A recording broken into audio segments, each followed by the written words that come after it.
El Ministerio Apostólico de Enseñanza y Predicación Rema Internacional presenta hoy al Reverendo Fernando García Sotomayor con la proclamación de las buenas nuevas de Dios para tu vida. El mensaje de ayer, el mensaje de hoy y el mensaje para la eternidad a los que tienen hambre y sed de la palabra de Dios. Un querigma de Dios para el que oiga, el que tiene oídos para oír. Escuche el dabar del Eterno a las naciones. Ahora es el tiempo para recibir el rema del Espíritu Santo a tu espíritu. Escuchemos con fe la memra del Señor para el alma. El altar familiar es la temática que hoy queremos desarrollar a favor de todos nuestros oyentes, nuestros hermanos, sus amigos y todas aquellas personas que quieran nutrirse espiritualmente por medio de la exposición de la palabra de Dios. Vamos a leer en el libro de Génesis, capítulo 8, los versículos 13 en adelante. Génesis, capítulo 8, versículo 13 en adelante. Leo la versión Reina y Valera del año 1960. La palabra de Dios, en el nombre del Padre, y del Hijo, y del Espíritu Santo. Y sucedió que en el año 601 de Noé, en el mes primero, el día primero del mes, las aguas se secaron sobre la tierra, y quitó Noé la cubierta del arca, y miró, y he aquí que la faz de la tierra estaba seca. Y en el mes segundo, a los 27 días del mes, se secó la tierra.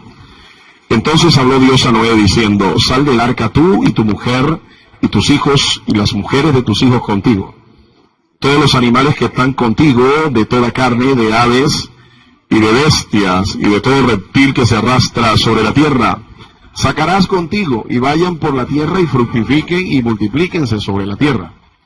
Entonces salió Noé y sus hijos, su mujer y las mujeres de sus hijos con él, todos los animales y todo reptil y toda ave, todo lo que se mueve sobre la tierra según sus especies, salieron del arca. Y edificó Noé un altar a Jehová, y tomó de todo animal limpio y de toda ave limpia, y ofreció holocausto en el altar. Y percibió Jehová olor grato, y dijo Jehová en su corazón: no volveré más a maldecir la tierra por causa del hombre, porque el intento del corazón del hombre es malo desde su juventud, ni volveré más a destruir todo ser viviente como he hecho. Mientras la tierra permanezca, no cesarán la sementera y la siega, el frío y el calor, el verano y el invierno, y el día y la noche. Dios nos bendiga por medio de su palabra gloriosa. El altar familiar es una costumbre bíblica que cultiva la vida espiritual de la familia. Dios espera que el padre de familia no solo sea el que da para el vestido y la comida, que sea el proveedor de la casa, sino que sea el sacerdote y el guía espiritual de su familia, así como lo era Noé en su tiempo. Era el sacerdote y era el guía espiritual de su familia. Esta es una responsabilidad paternal. Son los padres quienes en el hogar, primeramente, tienen la responsabilidad de instruir a sus hijos moral y espiritualmente. Lamentablemente, esta es una responsabilidad que se está evadiendo constantemente. Y nosotros vemos que hoy en día los jóvenes en la iglesia están siendo instruidos por amigos que no conocen del Señor, o por los medios masivos de comunicación que son ateos y que son inmorales en su mayoría. El resultado es hijos rebeldes, hijos sin instrucción, hijos sin el temor de Dios. El buen ejemplo, la orientación y la comprensión son una parte vital en el compromiso de formar una familia. A la familia hay que orientarla y crear un clima de armonía y de comprensión. Eso es parte de la responsabilidad. El hombre no solo es cabeza de la familia y tiene por eso un privilegio, sino que esto también enmarca una grande responsabilidad. El altar familiar provee la oportunidad, provee el marco para lograr estos propósitos. Toda familia cristiana debería levantar un altar a Dios. debería hacerlo. Veamos qué se puede lograr a través de esta práctica, a través de la edificación de un altar familiar en mi propia casa. En primer lugar, instruir a nuestros hijos en el conocimiento de la palabra de Dios. Instruir a nuestros hijos en el conocimiento de la palabra de Dios. Cuando Pablo le escribe a Timoteo en su segunda carta, la carta pastoral a Timoteo, en el capítulo 3, los versículos 14 y 15, Pablo exhorta a Timoteo a que persista en lo que había aprendido, y que lo había aprendido desde la niñez, a que persistiera en lo aprendido desde la niñez. ¿Y qué fue lo que le enseñaron a Timoteo desde la niñez? La palabra de Dios. Timoteo parece huérfano, un joven huérfano, su padre murió, y la instrucción espiritual de este joven corrió a cargo de su madre y de su abuela. Desde la niñez fue instruido por estas mujeres, conforme a la palabra. En el libro de los Proverbios, el sabio Salomón dice: instruye al niño en su camino, y aun cuando fuere viejo no se apartará. Instruye al niño. Fíjense que, hablando de un proceso pedagógico de formación, de educación, la primera etapa de ese proceso es la instrucción. Y es importante que esta instrucción se dé cuando el individuo es un niño, porque es como tomar la mente de este joven en blanco, una página en blanco. Allí se construyen en esa página en blanco los primeros valores, se le enseñan los primeros principios. Y es importante que esa etapa marca al individuo para toda la vida. El proverbista Salomón lo dice: si instruimos al niño, aun cuando fuere viejo, no se apartará. Y la ilustración de esto lo vemos gráficamente en la vida de Moisés. La Biblia nos muestra que Moisés, conocemos la historia, cómo fue prohijado por la hija del faraón, ¿verdad? Pero de una manera milagrosa, quien lo instruyó fue su propia madre, porque la hija del faraón pidió una madre sustituta, y con fondos del imperio, la madre sustituta iba a amamantar al niño hasta que fuera destetado y entonces llevado al palacio. Moisés entonces fue instruido por su madre con los fondos del faraón, con los fondos del imperio de los egipcios. Interesante, una situación difícil. Providencialmente Dios la dirigió para que su nombre fuera glorificado. Moisés entonces fue instruido posteriormente, a la edad en que ya se destetaban a los niños, fue instruido en el palacio del faraón y disfrutó de la mejor educación que un príncipe, como lo era él legalmente, disfrutaba. Él fue educado según la tradición judía en la escuela del Templo del Sol en Heliópolis, una universidad prácticamente, lo mejor de lo mejor en sus tiempos. Moisés fue instruido y llegó a ser, según el libro de los Hechos, capítulo 7, versículo 22, un hombre poderoso en palabras y en obras. Esa fue ya la etapa posterior a la educación. Quiero resaltar esto, porque Proverbios dice: instruye, instruye, instruye. La instrucción es importante. Marca a la persona, marca al individuo. Con el tiempo, ustedes conocen la historia de Moisés. Moisés seguramente llegó a caminar como un egipcio, a vestir como un egipcio, a comer como un egipcio, a hablar como un egipcio. Pero Moisés, su corazón no era de egipcio, porque había sido instruido en las primeras letras, había sido instruido por sus padres, y en esta ocasión parece que fue su madre, como todo hogar judío en donde la mujer juega un papel importante en la formación de sus hijos. Así es que desde la niñez nosotros vemos que Moisés finalmente, su corazón, la instrucción que había recibido, lo inclinó hacia su pueblo y llegó a ser el gran líder, el gran caudillo, el gran libertador de su pueblo. Esta instrucción, como estamos diciéndolo, empieza en la casa. En la casa. En el libro de Deuteronomio, libro escrito posteriormente por Moisés, el capítulo 6, versículos 6 y 7, nos dice que en la casa se debe hacer, al acostarse, al levantarse, al estar en la calle, por todas partes la instrucción, pero por donde debe empezar es en la casa. En la casa. Una responsabilidad entonces muy grande. Es en la casa y no en la escuela o en la iglesia donde debe comenzar el proceso educativo espiritual de nuestras generaciones. Es allí en la casa donde se aprende o se desaprende. Aún la fe se aprende en la casa o ninguna fe en la casa. En el texto que hemos mencionado, segunda carta a Timoteo 3, 14 y 15, Pablo también dice, y te persuadiste sabiendo, es interesante aquí, que la responsabilidad de nosotros como padres con respecto a nuestros hijos es tan importante como la responsabilidad pastoral de instruir a las familias de la iglesia para que puedan realizar altares familiares que estamos viendo hoy en día. No se le está enseñando a la gente cómo estudiar la palabra, cómo levantar un altar familiar para fortalecerse espiritualmente, para fortalecerse en la fe en sus propias casas. Una cosa que sí hacía la iglesia primitiva.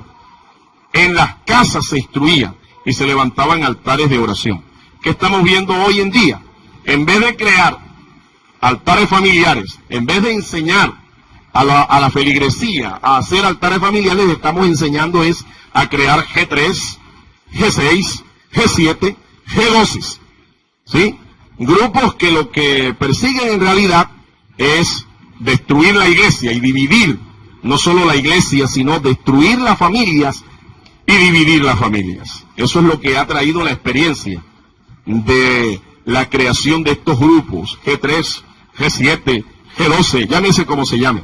Son grupos de autocontrol. Los han disfrazado hoy en día de grupos, o mejor, de estrategias de crecimiento, cuando en realidad son grupos de autoridad y de control. Por eso se llaman originalmente el gobierno, llámese de los 3, o de los 7, o de los 12. Así es que se llaman originalmente.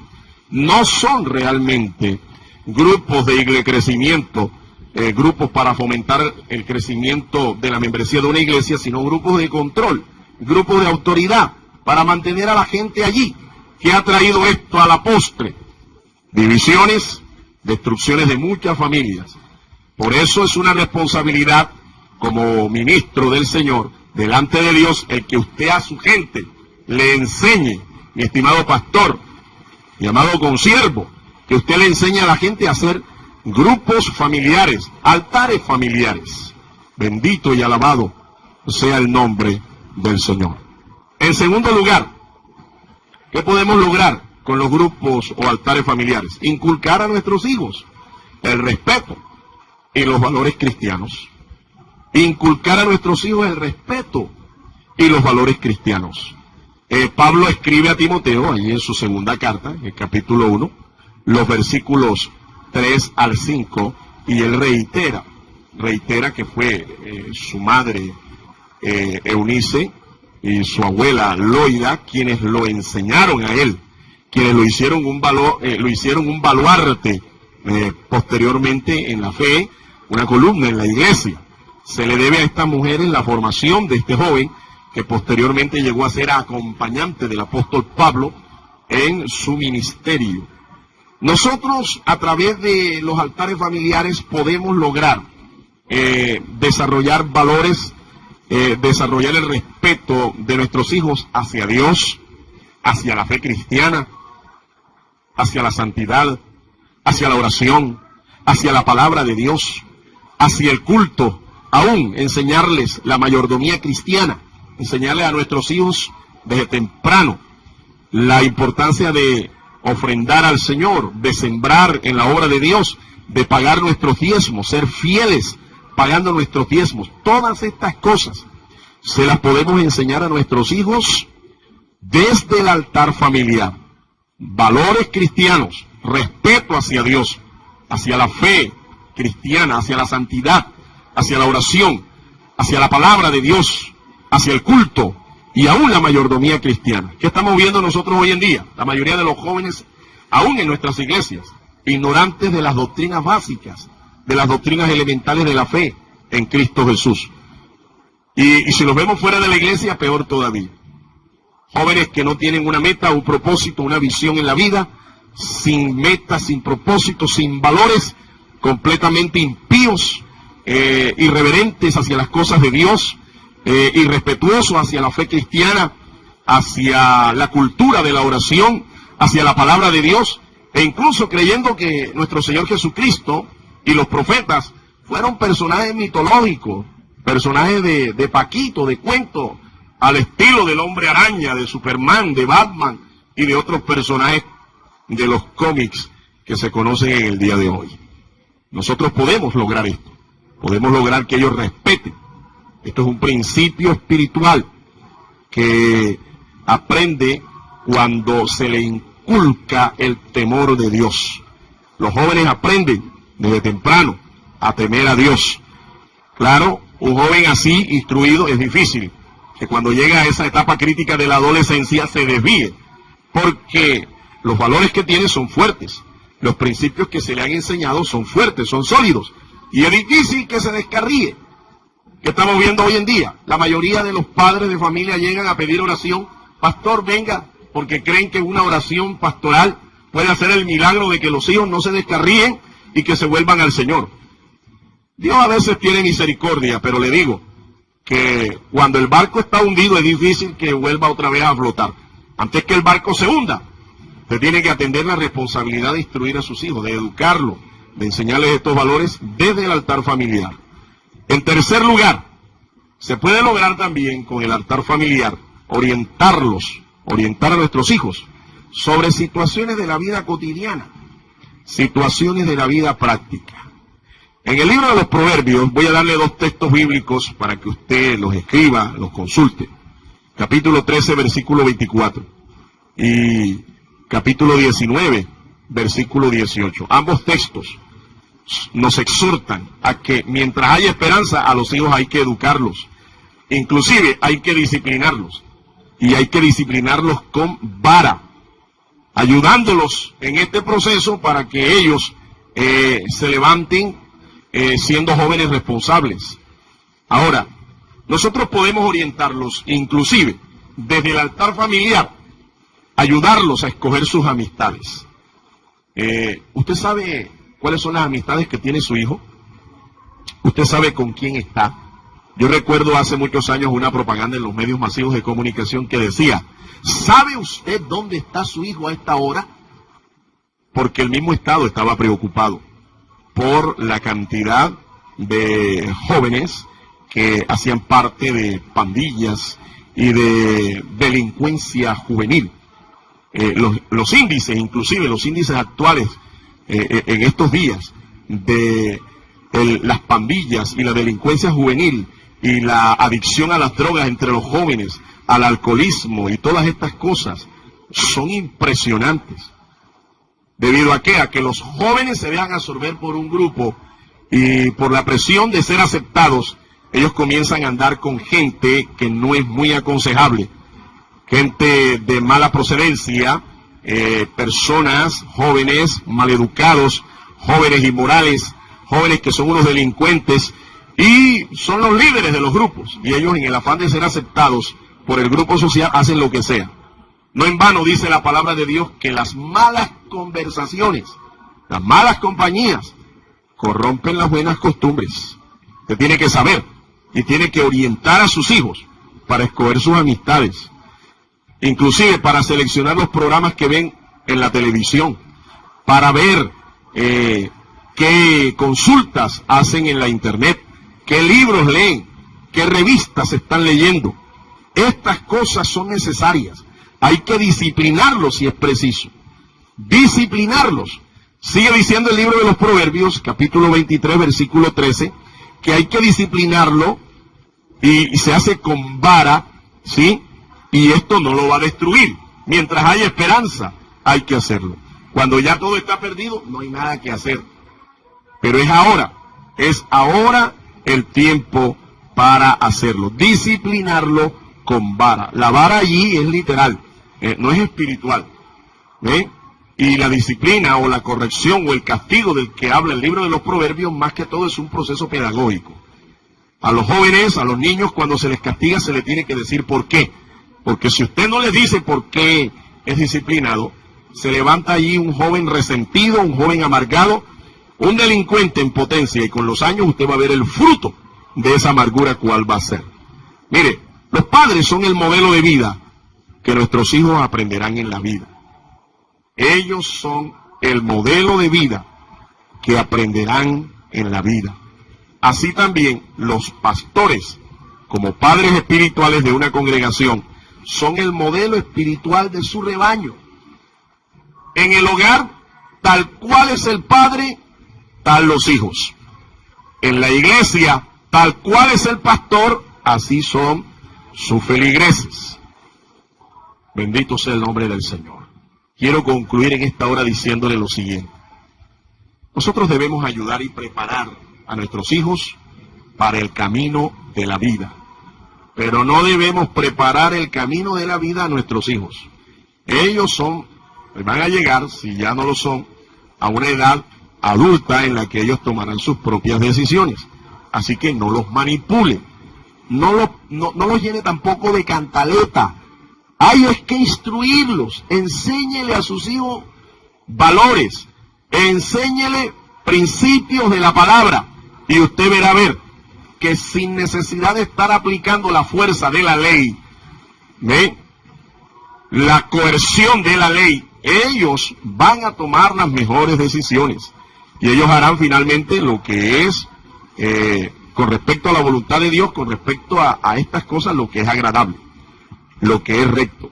Lo contrario sería manipular a los hijos. Si usted es quien prepara el camino para sus hijos, los está manipulando. Y está coartando, está quitándoles la libertad que ellos tienen para tomar sus propias decisiones en la vida. El altar familiar se debe hacer en lo posible todos los días.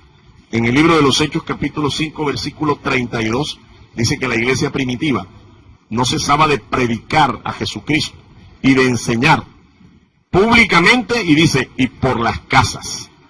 Así es que ahí hay un respaldo, hay una base bíblica para levantar un altar familiar y realizarlo todos los días en lo posible. Para eso debe haber un acuerdo donde se escoge la hora, el lugar adecuado de la casa. Toda la familia debe opinar y se debe llegar a un consenso para escoger la hora más apropiada y el lugar adecuado. El altar se debe iniciar con un tiempo de oración, posteriormente una lectura bíblica, ¿sí? Un tiempo de alabanza y adoración a Dios, y un breve comentario sobre un tema bíblico práctico devocional, ¿sí?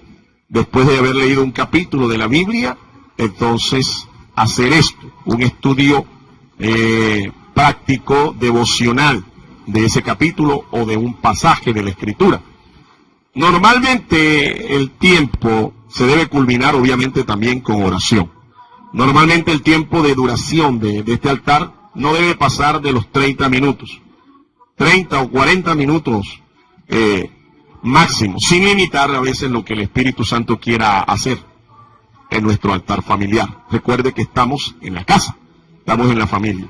Ahora, quiero aquí aclarar que un altar familiar no sustituye el deber de congregarse con la iglesia.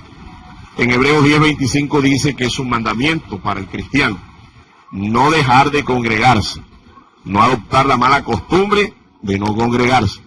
Entre tanto que vemos que el día del Señor se acerca, y le aseguro que el día del Señor se acerca más rápido de lo que muchos piensan.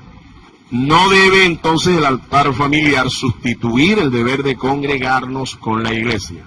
Más bien lo que hace el altar es complementar lo que en la iglesia se aprende. ¿Sí? Debemos congregarnos porque es un mandamiento de la palabra de Dios. Estas son las cosas que se aprenden cuando nosotros tenemos un altar. La Biblia está llena de muchos consejos. y de muchas advertencias cuando nosotros no hacemos lo que ella dice. Yo quisiera animarle a usted para que usted, esta palabra que ha escuchado, usted, mi estimado consiervo que ha oído, quisiera animarles para que se haga realmente un estudio devocional práctico en el altar familiar.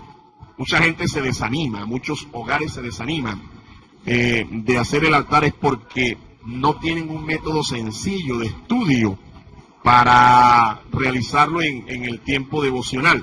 Y le llamamos devocional, pero realmente lo que la gente está haciendo no es un devocional. Yo quiero darle 4 pasos prácticos, que son los pasos que se deben tener en cuenta para realizar un estudio devocional. Número 1, una vez que usted ha escogido el capítulo o el pasaje de la Escritura, usted debe hacer una paráfrasis de ese pasaje. Una paráfrasis significa coger el texto y escribirlo con palabras que son sinónimas, que signifiquen lo mismo, pero con otras palabras, palabras de uso más común. Ahora, hay versiones, traducciones de la Biblia ya parafraseadas. Por ejemplo, la traducción Dios habla hoy es una paráfrasis, una versión libre, una versión popular. Pero lo ideal sería que nosotros mismos lo hiciéramos. Una vez que se escoge el capítulo o el pasaje que se está estudiando, hay que hacer una paráfrasis. Segundo, en el segundo paso del estudio devocional, se debe uno confrontar con la Escritura, con el pasaje. Confrontar, como si la palabra de Dios fuera un espejo. Mirarnos en ese espejo y ver qué debilidades, qué pecados, qué faltas, qué estamos haciendo nosotros de una manera equivocada que el pasaje esté mencionando. Y allí no debemos hablar en tercera persona. Expresiones como estas son en tercera persona. Es que el pueblo de Dios hace, o es que la mayoría de la gente, no, allí usted tiene que hablar en primera persona. En primera persona. Es decir, yo reconozco que estoy fallando a Dios en esto. Ahora, es lo alusivo al pasaje, no es de cualquier otro pasaje, sino el pasaje que se está tomando en estudio devocional. Luego que se hace eso, el tercer paso consiste en escribir las determinaciones que se van a tomar en cuenta o que se van a practicar para abandonar, para dejar esa falta, ese pecado. Si usted entonces reconoció en el paso 2, reconoció 2, 3 debilidades, 2, 3 pecados, usted los escribió, igual número de determinaciones, en el paso 3 debe hacerlo. Una determinación le va a ayudar a usted a examinar tiempo después si usted ha avanzado espiritualmente en su crecimiento o usted se ha estancado o en el peor caso usted ha retrocedido. Por eso es que hay que escribir, el devocional tiene que escribirse. Hay gente que no lo hace, pero van a una librería y compran los devocionales que otro hizo.